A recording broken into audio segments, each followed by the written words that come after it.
Hi, I'm Valerie LaPointe, and I'm a story artist at Pixar. I'm going to be your host for our first lesson on storytelling, designed to introduce you to how we tell stories at Pixar. Throughout the next 6 lessons, you'll have a chance to create your own stories, and you'll go from a rough idea to having real storyboards like we use at Pixar.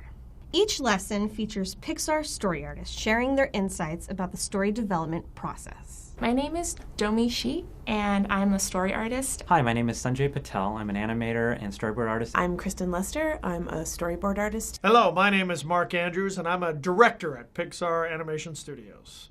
The goal of this video is to remind you that you already are a storyteller. It's something we do naturally and start doing as children.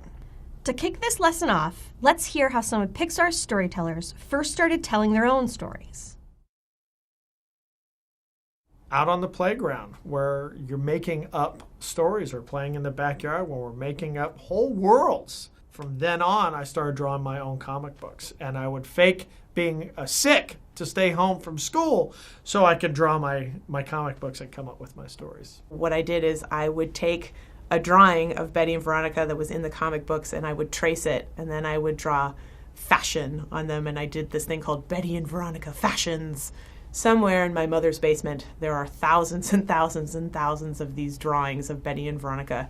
These poster assignments that my art teacher would give me in high school, and even in junior high school as well, they were always around a theme of American history. And so the idea of this kind of homework of doing American history in a visual form was the first avenue into telling stories in just one picture. When I was really young, I would draw pictures and I would show them to people and they would react, and I'd really like that. Like, I loved getting reactions out of people with the things that I drew and the stories that I tell. And I wanted to get more reactions out of people, so I drew more and more and more. I have to say, growing up, I felt like I had no ideas. I was just the most unoriginal. I always felt like artists have to have these kind of waterfalls of ideas, endless amount of ideas, and I had zero, I felt. So I get most of my stories and my ideas from my life. I think about a lot of stuff that's happened to me, like when was the last time I was happy? When was the last time I felt really sad?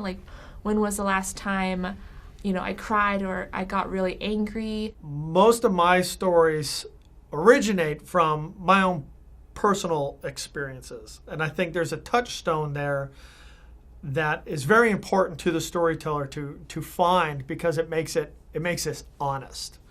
I'm not just gathering kind of ideas and chucking them together and there's a story. No story comes ready-made. One way is that I think long and hard about my experiences in life and moments in my life where I've had what I kind of consider to be an epiphany. I have gained some sort of insight or learned something that I think is really important to share with the world. I think those are the kind of stories that are really fun because they only can come from you and your experience. Nobody else can have the same insights as you because they haven't lived the same life as you. No two people will experience life the same, so no two people will tell a story the same way. Think of this as a superpower we all have, your unique perspective. Only you see the world this way. Now, I want you to think about a memory you have. It could be your most embarrassing memory, frightening memory, or a time you were very surprised. Whatever it is, it's a memory you remember vividly. In this first exercise, you'll have a chance to express this memory in various ways.